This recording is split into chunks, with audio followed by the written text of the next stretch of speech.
Kotenu be any.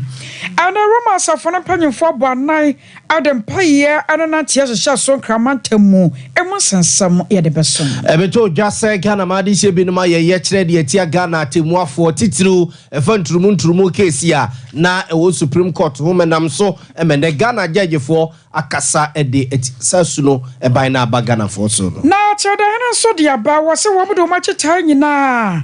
Amayera Alan Kwajo Chematin. Also for her in Fudiane, Kwayo Hons and some dear Tuga, say Encha Crow, Mayi, Yekia, any in Fudia Hons and some Titrunia Dianebo, a Beshasia Bafompa. And this Yamano Corner Chichina Niora Johnson, a Sedun Katiadia to Jawasia fee. I don't show Paswa, Ghana for ya 1 more 2, Quaquatina Togo, Wamsobatwaba. Observe for a Quabidi Atuga say a Beya, Mampenin and Adudanko for the men and Ninko, a year a qua. About ne sour galamsey home since a base a bripiano, no more babon tibechi in Simu. Through a harbor center, wakan you makwa one more soya sinin hobby. Mizo and a 5G, one more so and ye more some patcha dear. Yagusoda Yagaju, 21st clinic where a sciatica aspect, a Yamaro and Fisa Liberty Conference in Yamaya Domwa. October year basso Imu Pro Service. Was a chassis and a 1 month express group, and so they would too quiet.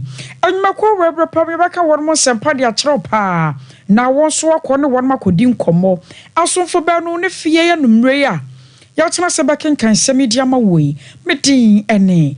Akosia aje wakwa dia boaten mene nana ya bo malibia boga afayanje brana sam no enchechi abza for yen sekase na sem free eye yatemu atena ye no akache semba ka sene so a na no branda Ghana made shebi no motise montre so eye ye kire e wo mayimu a ne nyina eye mra bia Ghana mrase wejafo na kwakoje atumu a amafo nyina ni da kwan sema mpeni na na dodan kwaku fo wo chima pc be mapo da wode ne nsa be hyase amana ba be ye mramu a ifi na ekono na chese timia ye adwuma medi amamfo ma ahyase ene wo mo edi na sa mra no a mrase wejafo kwakoje atumu no eye sebi ntrumu ene manu a ya no mo peso mo de wo nsako eskeshi wo ma yase se kwabrani timi sore se me de metiwe me kon eno ba nemum me pese me ware dua me pese me ware wowo me de table yesi yi ena mani gin ho a me pese me wa no sebi sa mu asem ni nyina emra na mra swejafo no kokose ye no etia se obi ebe yesade ne bi ewo omayimu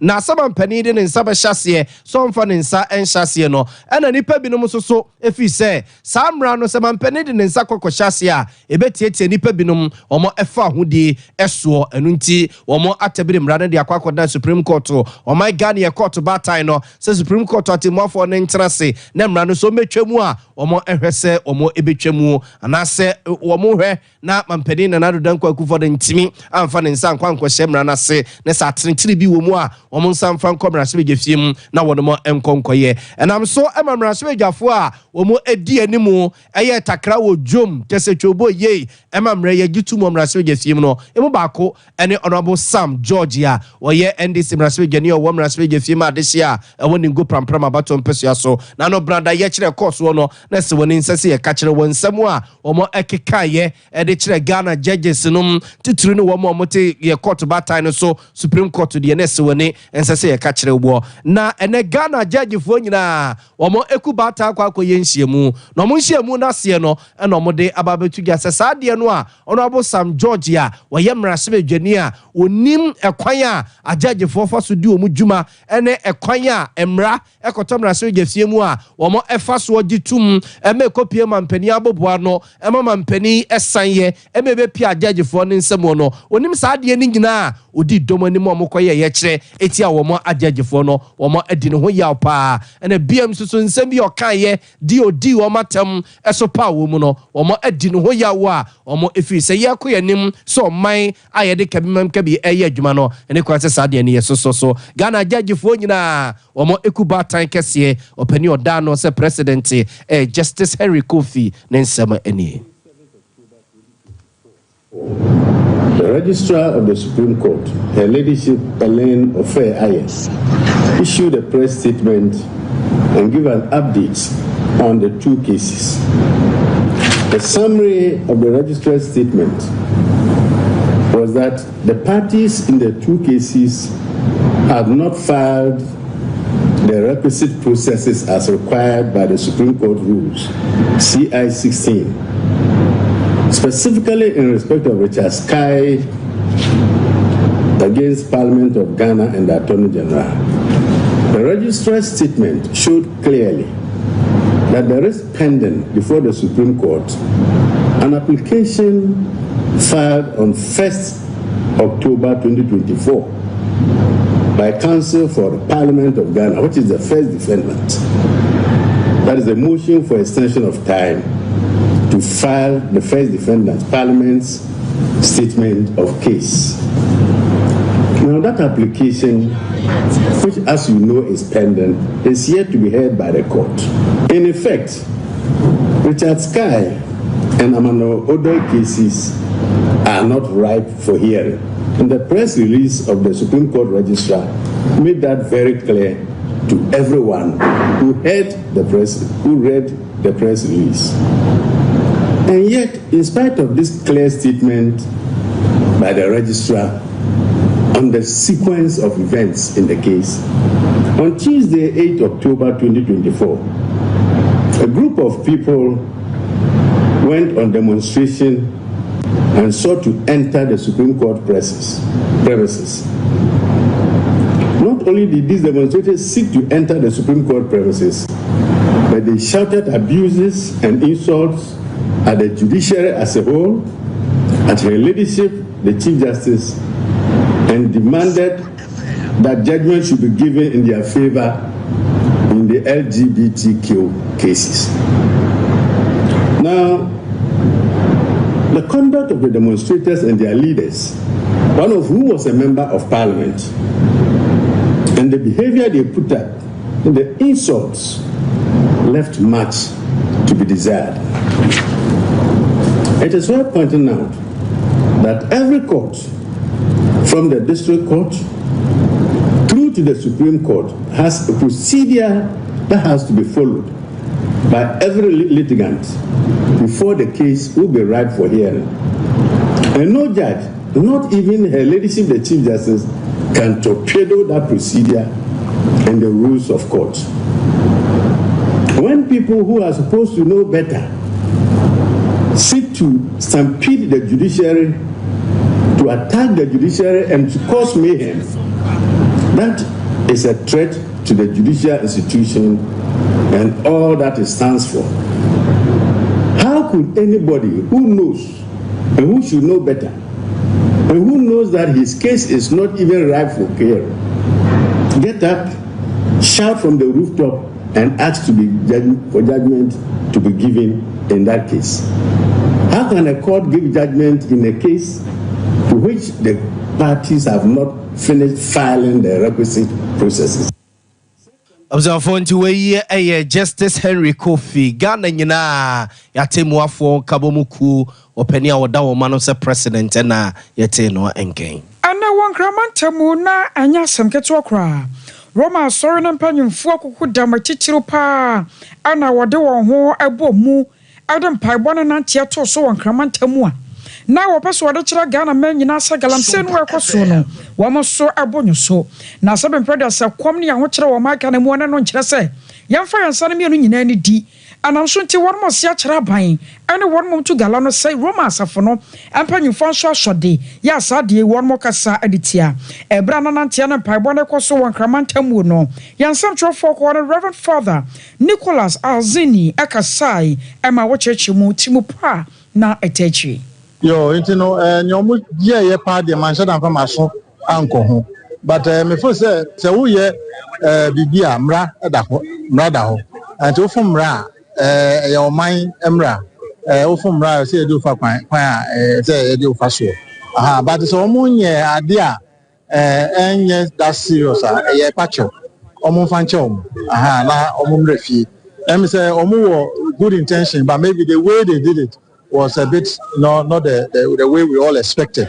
Yeah, they are for ye who be in the empire and ye gidi yo and hey an party asem empire and in the way ya they say ye de for ebe say o ye kwakwa basa kwan so there ye bon pass be say bi sa ens tin obi biara o baby no obi biara o tie bia no na yɛnto yɛ nuanom fo ɔmo bɛyi yɛmfa mpaebɔ ntɛkyi. So Reverend Father Nicholas Azini ne yɛte ne nka na no akyi no ama mpanyimfo yɛ wɔn so ka Roma mpanyimfo yɛ wɔn ne wɔn mokɔɔ no yɛne wɔn so kasae. Yene yenu Catholics for join fight for our environment. Okay, yeah, you hang the that's any yang. I said that say if you say you need be for environment, the environment and SAS you say MYA that maybe I'm the one wants me in a say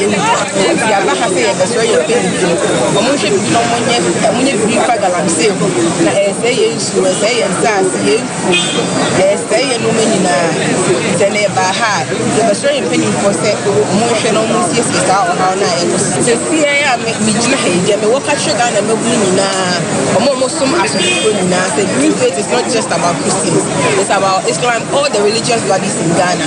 It is a who will say demonstration protest it's politically inclined now join green faith is here. Come and join us, let's fight for our environment. Let's save our water bodies. And almost say galamsey is here. Galamsey no trouble can you do. And actually no. Even other country because can do anything. They are strong themselves they save the environment and your water bodies. I was aware and Nantian Empire boy and Nakoso I want Cramantemu no. Emoka krani akoti.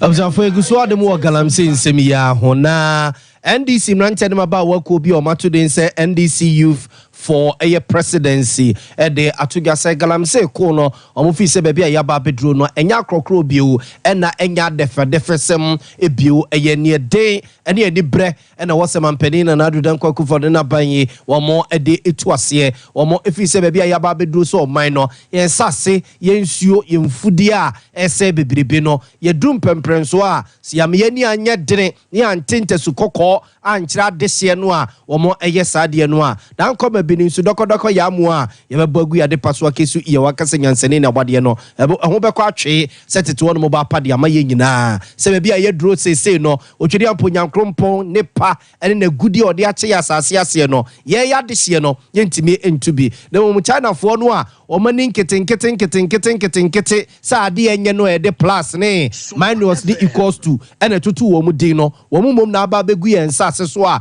ye nsuo so wo mo efuntumfra ese ne bebrebe owura Emmanuel Agodzi eye kasamafo anase national coordinator edemakoyi omo esemampeni na adodan kwakufu ado na bai no enyai chawpa wo pagana fo adwumayefo no ene nchemu bebrebe na omo edema no momfo na nsifom na gala no yintu ase na Ghana man insu say for essay isu oyo mampeni so no di nsifom no boa na otuma oman no nsu no etumiti no oya ho kokwasa ani ne ye no ho your principles and regulations say utwa baby mama as a concession ese mina community and monitor nti doma ma aye ne say tisade a na oba bie samani level no e ama nsusu na ma omuno ma monitor but the only thing say ye ne bit abo na avoid sa nsam na essence ye gba concession na ese onji wu sika utu bia na ama no the saska na reclaim the land no so ye inside ye nsuo ensay ye nsuo nya hwe but say ne madasa about 5 years later 5 years ahead of us no ya ntekita na nkokwa ntu nsuo a be Ghana papa e be kunu nsuo nti Dafonti we your penny Emmanuel Kofi Agodzi ena yete nenken Na galamsey ko ya hono yo mama na nim sam dada sanche bia ena bana power tax force so se wo mso nkoya bi fam boy na wo hwasa na kira diabetes me to gala no asie na asrafo dom ya wate won magumu no ya tete se machines a wo do ba sa duasa na kire ena ne won matimi apapa gya so machine dodo no a ya wo gusoada edidimu aka wo bi ama small scale miners ya won wo ma gana mo wo national organizer Oro kwakudia no Sompa kasa kasa echemu se anamoto no tax force no etuo no de nyame anim ni ankaba boa anam ne kwan so na so bi mo ya tra won mo hye ye ne no won guso ade won mo ni hwe sasa kwato akopem sa won be ko no ma kyerokrata ɛde akoma banse na bɛyɛ asan hyehyɛ yi wɔn bɛtumi asa hwɛ mu bio asana hyehyɛ no anko yi abra na yɛ nyinaa yɛkɔ osino hɔ ɛne ɛkyɛwɛ mu ebi fa ha ɛne ebi fa ha nti sojafo ni bi no ehunu sɛ oyi bi a ɔmo pam totofoɔ no ɔmo dwane na ɔmo kɔmpa ɔmo akye ɔmo ɛbi ɔmo kɔfa yɛ na ɔmo ɛskɛbita na ɔmo sɛ bi ɛskɛbita nso oye nsuo no guna ɛno nti na bi aka sɛ sojafo no ɔmo ni maa ne mu hwee ɔmo kɔ yɛ no na ɔmo yɛ saa deɛ no nanso na yɛ nipa ɛne ka kyɛn sɛ ɔkɔn no ɛna aba ɛyɛ dɛn a ɛkɔ bɛsate deɛ a obi ho bɛka ɛka no ayɛ mu na ɔbɛyɛ no but ma ne sinna nso ɛnyɛ gya soso ɛna baeɛ mɛntire nyinaa ɛtra ase ɛkasa a ɛkyerɛ ɔmo deɛ ɔsɛ ɔmo yɛ ɛna ɔmo kɔ ankasa kɔmanda no a ɔdi anim mu ɛkyerɛ sɛ ɔmo anya adeɛ nyɛ saa na mmom ade nti na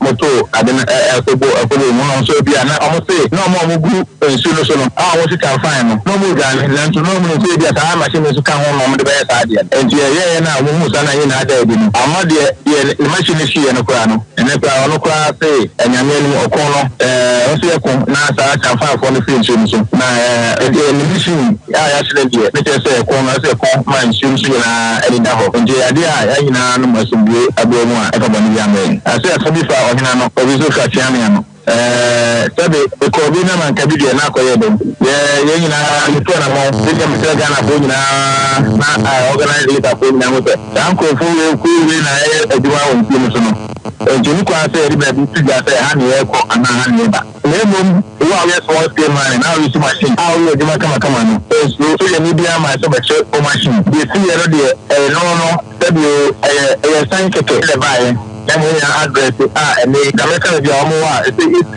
central region. I wanna go for a copy. So announce we are to get fun to do you. Once I will see you are winning here outside for and then the iron Canada for Anthony M1. Now, I'm more than a big complaint. The new meaning to a social HCM. Not a Buya Sahara and the Penya and Freno, and this annual Kum. Some provide among fight illegal. And after Galamsey, we are trying to but that is as long as I buy an ring and no trust. We are not moving, we are more and also quality and not comment social form central sorry. And to more area in the trust of you. I know they say most money away to my do crown or things that cannot tell you my but more yet someone wants to show up. I'm going to Ghana, more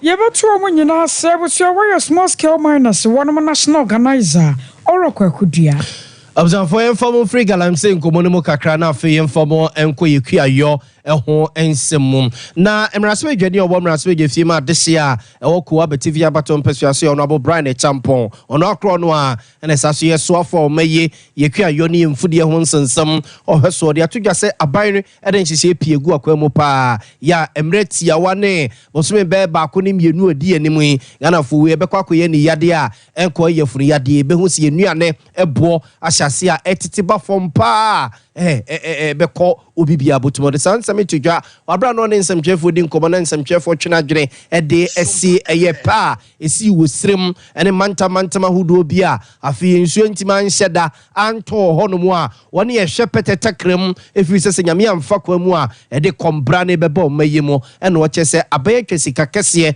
ɛde akɔsa mia no a nsuo ntimi anto no a ɛnɛyi wɔmo ɛde nhyehyɛ egu akwa mu wɔ honomu a sanhyɛ no ɔmo de egu akwa mu no ɔmo ɛfiri sɛ ɛbɛboa ma enuane boɔ ɛso atete pa ɛma akuafo no soso ɔmo no ba yɛntimi ama no aban soso atwa sika kakra wɔkɔ no de akɔ soso masere mo no de aboa mabusua sɛ bɛyɛ na ɛkom ɛne ohia enku num ɔno Brian Champon ne nsɛm ɛnie.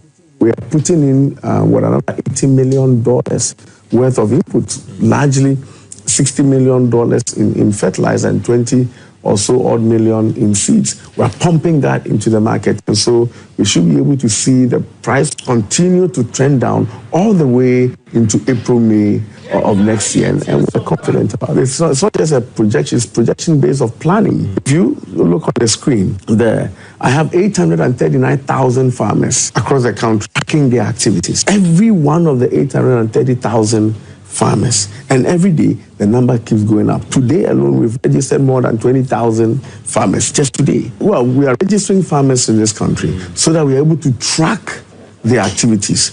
When they do land development, when they plant the seed, what type of seed they plant, the yield of the seed, what are the fertilizer they apply, when they apply it, the expected yield of the farm, when the harvest is going to be, when the product is coming on the market, the cost of the farmer's input, and the expected farm gate price of the product, and then the market price of the product. We are tracking on that, and I'm saying that I am, as we speak, 8,000 farmers are registered, and I'm sitting here, I'm able to know what each one of them is doing, and therefore I am able to track what quantity of maize is going to come on the market, what the price is going to be, and if it is going to be south, I know how to prop it up. That is what we're doing. Intelligent food systems planning. It's not just something that we're just pulling out of the Houdini and saying that we don't know. We know what we are talking about. We've planned it so, and that's exactly what is going on.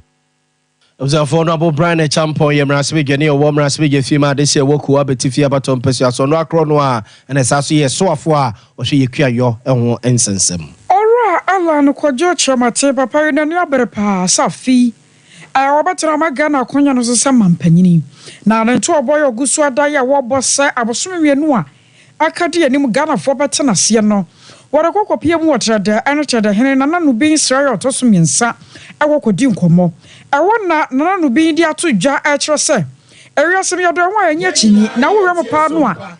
You're Alan Kojocha Martin, where another shares where I can need back. Young from Swanin home, and I'm sorry, soon tell a quabia so your buffer. Sir, what an amount for I didn't tell man one. What also about you where I be dear boy, Sunny Baya. I fear about on one your crowd, that is shady, one but you to a diamano. The new run and every. I mean, Charlie, what we do, or the Nanoa some so happy, you know, yeah, man, or Sunday, fire own room. I mean, do you mean you wait to me? Until the SCA and fire BSC about money beyond the eternity. So good you fire BSC about money beyond the eternity, you know, you could. What about what I read? Yes, you are enough to you saw someone, woman, a one walk with your mind, not the SWAT catch on. I was away at the Helen and none of this riot toss so me and son and watching. You're Alan Quajocha Martin movement for change, Penny Control for one so can say. The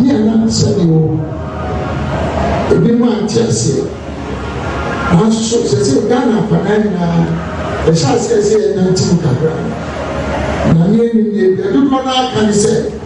I get ADC in NPP.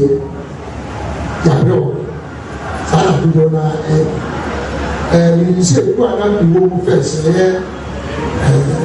NPP or school group. Now, Otuma a brosura. Otuma a bros. This is a young Mama and Yanka at the GME.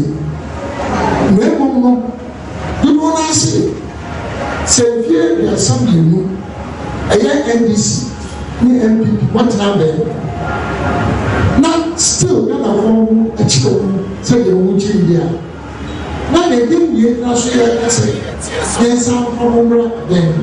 Good government, your Moka is it. NPP, I believe, it's here. And this is very good reason. The reason I say, why to me and your man? Now, 4 years ago, and 9 years ago, I went my head. That you are looking for us in Pomo to Abba.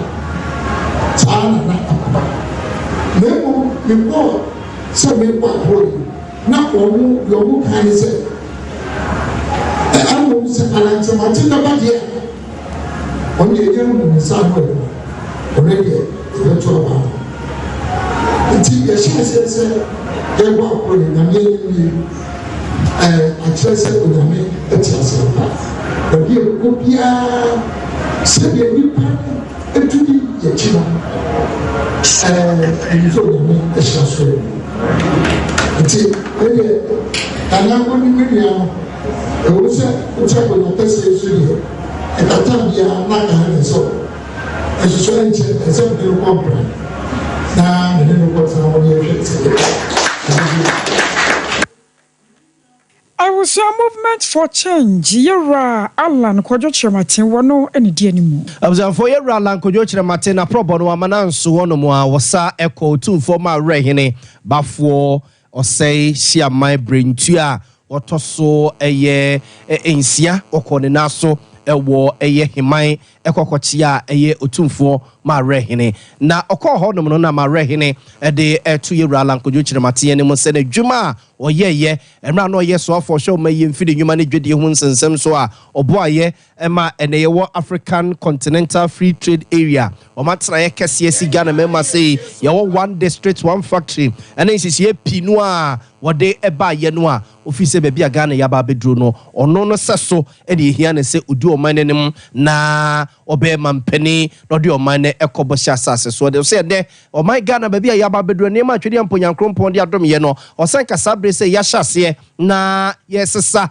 ni ya sachiremu koko ne niam ahodo pinu a ne de akọ adwama so akwakoto sense ye besesa koko ne sa de akwakoba kozi bruni no na noa enya milone chocolate wom na oba beto ya amaya aboden wa bra ye koko ne ye de koma no ye koton edema no fofofo otumfo ma rehine bafo o say shiamai brintu ne nsemu a wode atudwa kakrani nipa pre ayina no ade a wo nim say ye ma of mind bia ho to no ne kese export uka China uka America uka Netherlands uka the bia ye wo mutimi ya wo muton wa bontin eno ne ma dollar no eno ne ma wo foreign exchange na utimi de ye ye ejina koko de e de be timber ye ne nam 1.2 billion 1.2 yenya Ghana yenya koko ye kan nipa miensa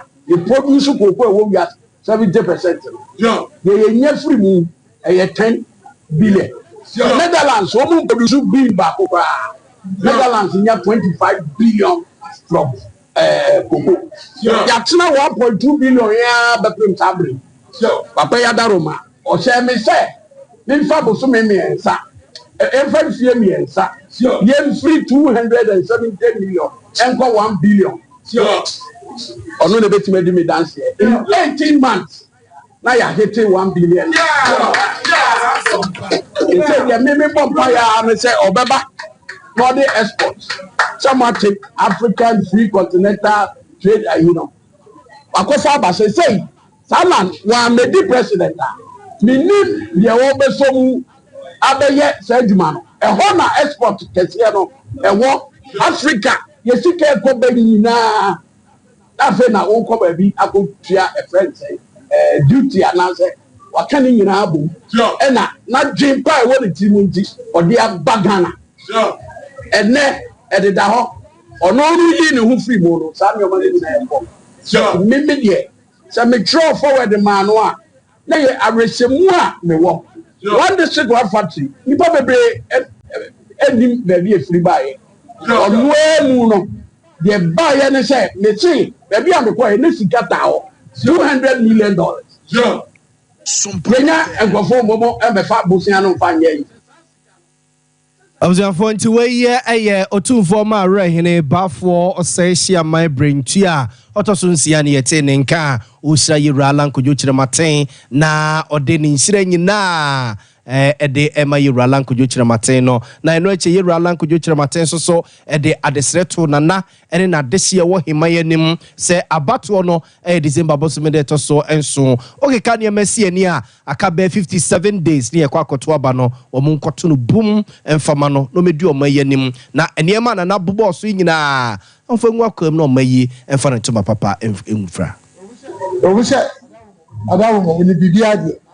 na so ese isa papa asem no to mache ti emba afọ ati say afedie electoral commission official man otumfo social man me kwan say me say bonus ana eduma betie antia na dawo ma nya bi nkuna abano ya betum so aba ye nipa dumiensa ani e foto so aba na ballot paper no a na krata ye digina so edit to aba no me no etwa so dumiensa me na mo ase pa na tsase ni se onyame wo hira so dada na ye Ghana bakose no ya hu bi da ye pejapofo ansa na obedi oman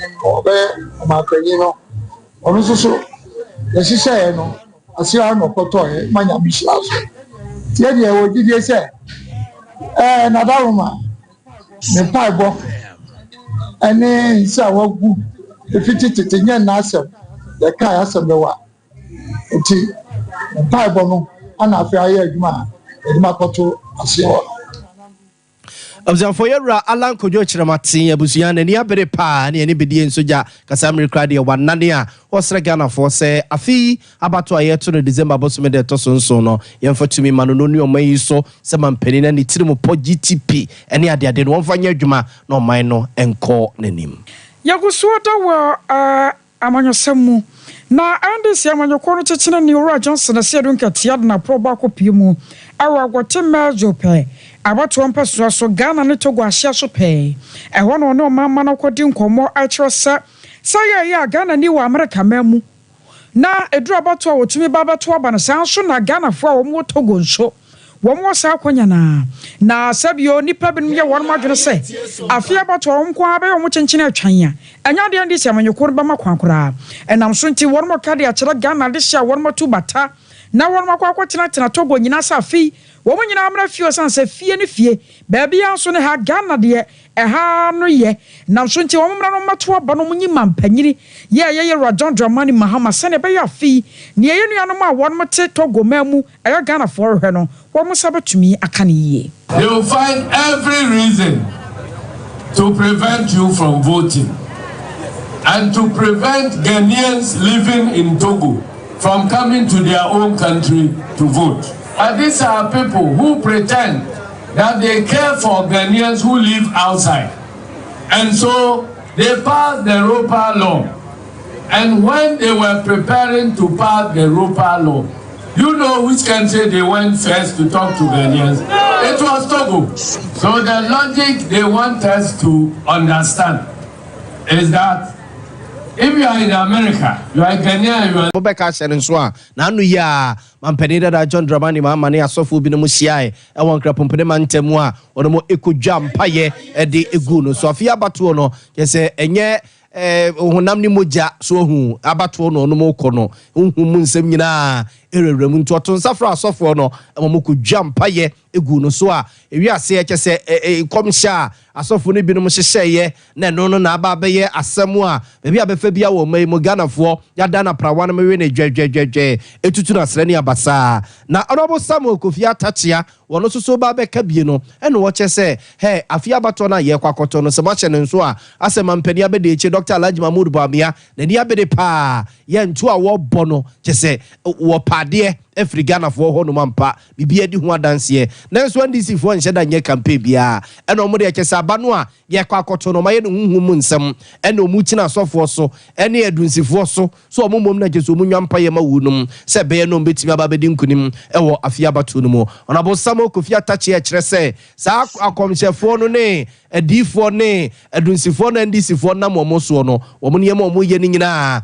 otwedi ampo nyankrompon bɛpɛgu ɛma bonsam wɔ de yɛ tampiku atwini mi Honorable Samuel Kofi Atachia omubodwa ewa si akwa ya won empesua no so na ode sansem ya tudwa wase esi oche hia kasa dikropon aye oche manifa aye manije ba na sane onyankopon adina nakufu adoko ye no I say the battle is the Lord's no me jisa nyame na di sa odi Dr. Mahamadou Bawumia sa onyame no ne na pobaka sa onyame no anso ani kinsiri bako abusuafo yako bantama ekoye rally kakrakapa eho ana napo ekachire asanteman se enye ensabia ye de beto so and the best now. That was it. Papa, what can you do myself? And tell me, now, anti for a chance to me yet politics in the year. No, now to me yet rally, Papa. No, I felt the ones who are spiritual rally. And for the who spiritual rally, no. I can fire or software be a virginal her. I feel so for another more can I say. Send me near me Kofano, one shot near one to me answer light, no. Now, I confirm the call Burkina Faso, no. Or someone is a one shot or best yaba. And now, what you mind if I might make catch them say, and yam pie Bobian and Yami Betty. Me catch them say yam pie Bobiana guy or Yami Betty. Now, dear, I am Yakakran say. Former President Mahama, now will be a Canada pa, where Canada pa. Now, yes, Shannon come, only for Canada or Shannon coming, where Canada pa. Now, one can just say, you suffer me so. You suffer me so. What Canada pa check. I was on phone to way MPP Mrasbe Jenny or one Mrasbe Jefima this year watch him a Buakwa South about on Persuaso on about Samuel Kufia Tachia and Yete Nonke. Ora Collins Adama Kuma say Mrasbe Jenny or Fija Quaber Northern Persuaso no Korea. Why I saw for the chair was show my gun and Yinaman one day on Samsua. Now near Fija Quaber North Mention Assembly no waka boom and your Kuber near Bass and Pimoche and I want my Quakwa Chadiama a queer for Sunny Baya. One so much to me a dear Bia and a Kubay, a to me and Yini our Maganamu. We were answer one more. One more circle so cool would draw more at the desk and yet the quarter chair, and also show a baba boa addition. Now I no more no near a call and Sadama commence added to Ja. I just want no more share than a Kumasu. I feel queer so dear free to tenterene, and what kind of one time saying Yami Yatum, no better surgeon or better way be diabwa, and to none while Baba Tanakunyasua.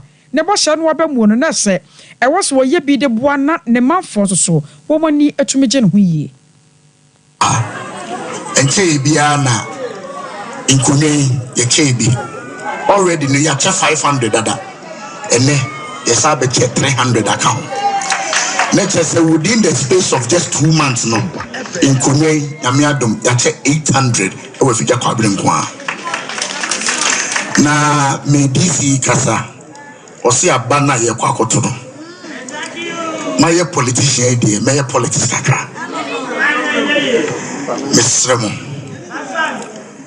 no kure eye ba ko pe mo amoti he ebia no bi NDC ni ebia no bi CPP ni ensuma mo se kuba ye ba be chei yanka se MPP fo kube enye CPP fo kube eye Ghana fo nyina ekube Oko tuaba ma party ya onye enyinyemu a party ya or the policy ba so ye NDC dio so ye MPP dio ye nyina ye nya homfa so NDC fo wa ha minim se obinia obiba e was secondary school na do dankwa ekufo ado adaroma wan kasa wo ye NDC ninti wo tie school fees no you dey free Otia school fees ma ubi pia oye Ghana ni bia.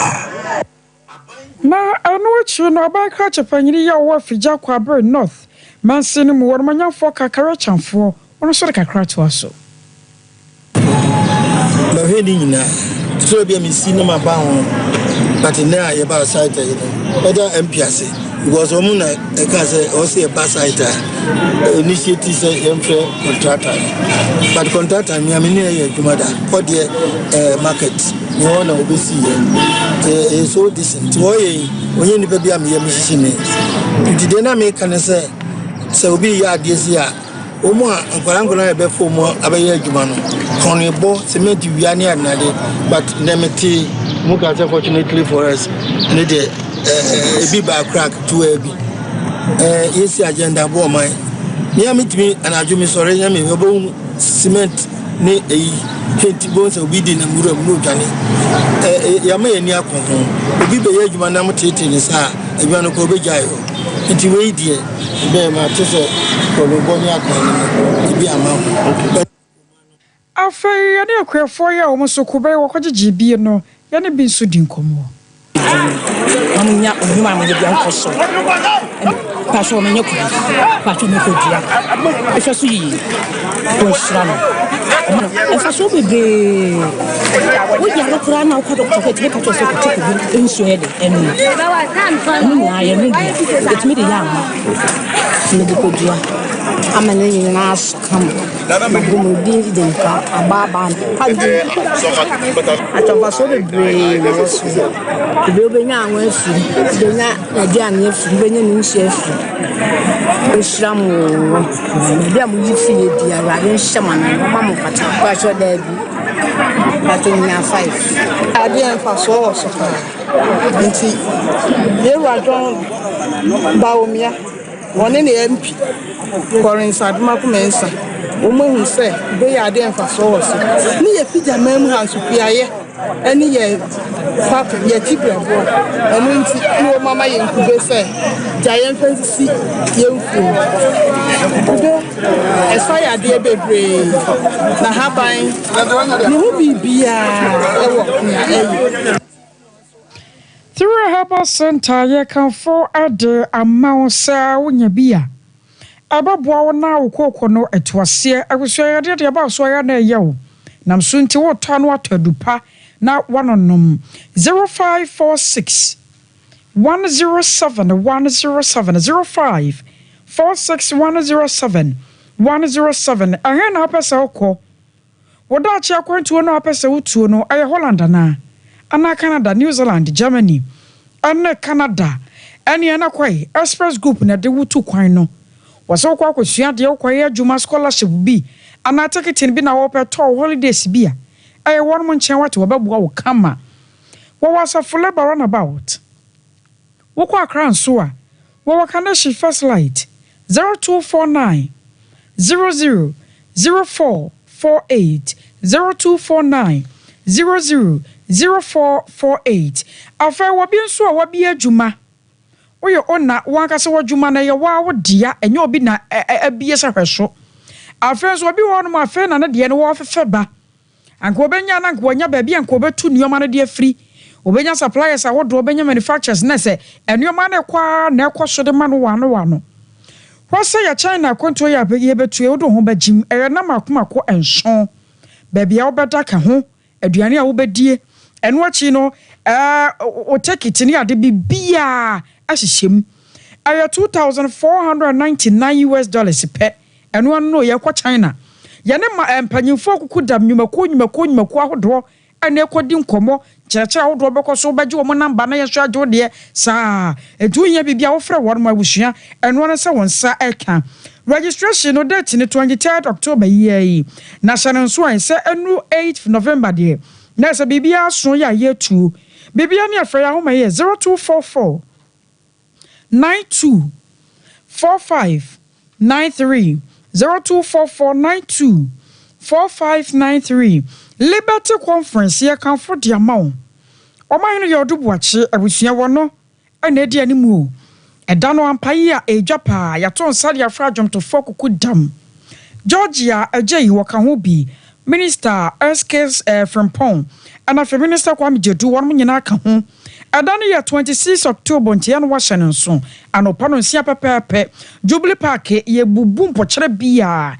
ndifa ho gem na afi yankoropo nya ho senkyereni 21st clinic where sciatica expert we sciatica ne beto asia mawo a 21st nchen kuma se show versus Johnson just ne branches no 15 ne akire ogusunsu bie wo laboratory centers was scan ne ade a wobatumi ahwehwe ni paduanim 0540 311 0540 311 311 abusuade na wo ayamu ana entade anwa milo sadden mpaboa socks bibia yare de cha ye no walormo Sompa chade no nkomo ne yeboi wose obebompa ye agusuo na wo sunyane a odebekọ night market afa won mo kranzan so mfa nkọ Ghana Commercial Bank dining obi o Sompa Kumase ndom hotel ho no mu a ye be ho ho de beba ho na se ya je ne kama mobile money so bompa ye guso wo bisade ye fa guso na Sunday ya ho mane nie 0598 559 802 0598 559 802 Edin ya Tawan Media anasa Blessed Foster ye jara so na ya dan ye ho pinua anakechi 21st clinic yes sciatica expert sciatica no o nerves na wo to ase na fa wo siremu na fa wo nansia besi ase ho no se ho techema eno ene fa ne sciatica na etimi bubu o to ase ka wo se dwe wo sirem wo je ho ba bia enye na no na 21st clinic ba ye adwuma pa wo mu ye ntia baso bo ma gine wo Ghana ha ene amono ne enya asem ketua wo ji international awards ahodo wo ji local awards ahodo na anu nso na wo mu bie the only sciatica research and treatment center in Africa bibrim ha no ebi ni ba bia gi se 21st clinic nko a wo mu de bibiduro ene besa o yare no masa de machine aka ho yare sabia yare bia wutimi de ko ne mama ade pa ko a wo ma gidi wo mu pa no sciatica ena stroke nso de kwa diabetes ni hypertension ni ade Ghana ha ba bia wo mo ho 0540 311 311 0540 311 311 na 21st clinic wo mo sciatica expert.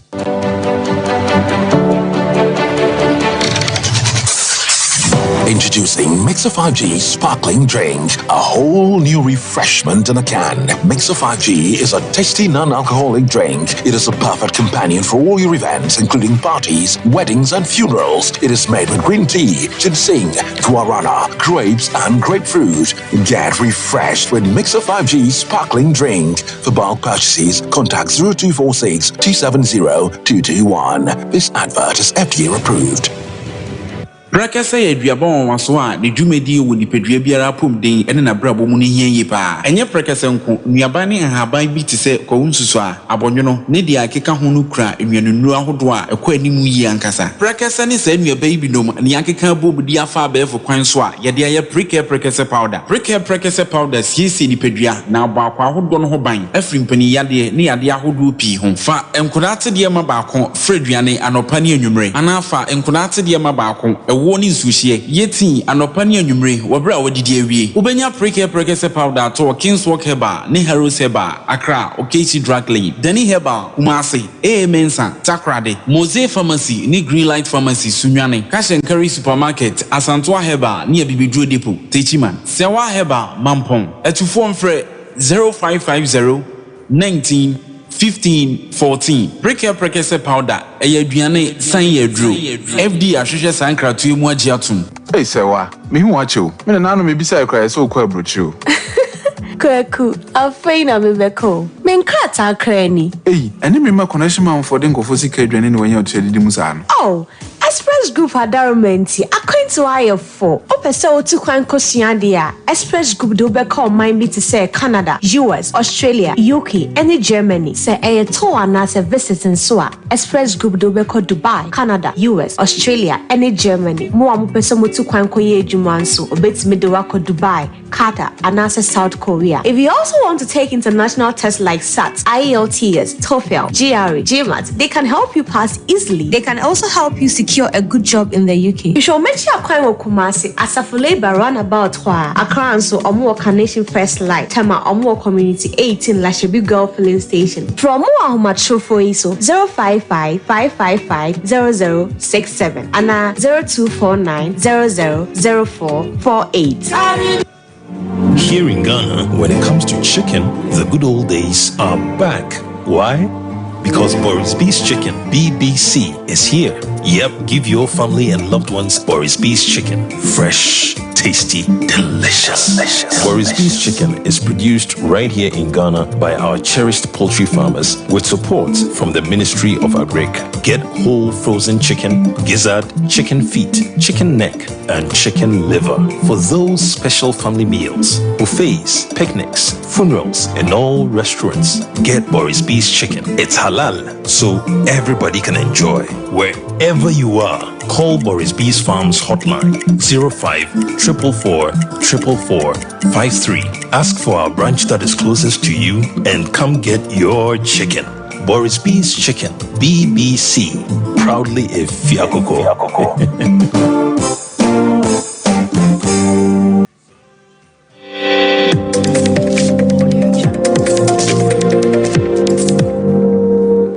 Sompa TV, Emma Aketiapa.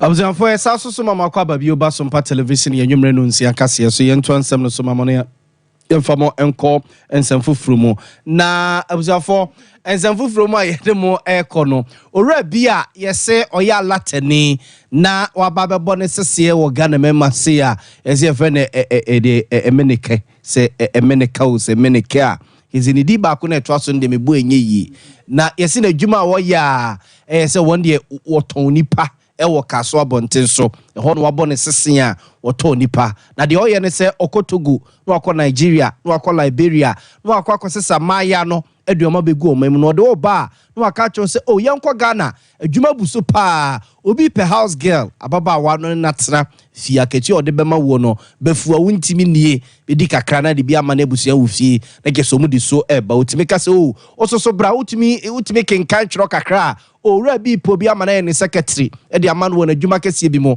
na besemi enko na wodo sen ososo a utimi achibako school kakra no so wodo oba no aba be manager otimi dada o ma de Ghana police nyina aka ho so do mo bagana ase mo ma ba be di police tambo duru ase a no mo nse kese wazamo na eba sa no a agise eja wakoso yakuma wo de bo amoma so se prepaid meter no na de na mo de ko achima ase wadwuma bi na wose wo ye na okane sa so ne so wanya yeso wodi nuro ni ade a ege se wodi achame o enti de obeke bia na wo ye eno de maya no aya ena nanu nyako papa no hontima posifa kwa kwakire no na owura Emmanuel Azubike yesi oko alata memo yeso mo Nigerian International Human Rights Observatory Africa kubi one coordinator dano one ne Ghana posifa ka bo mu a omadi owura yi ntitentita na no wo ma kire no cheche nsemo seri kire ye.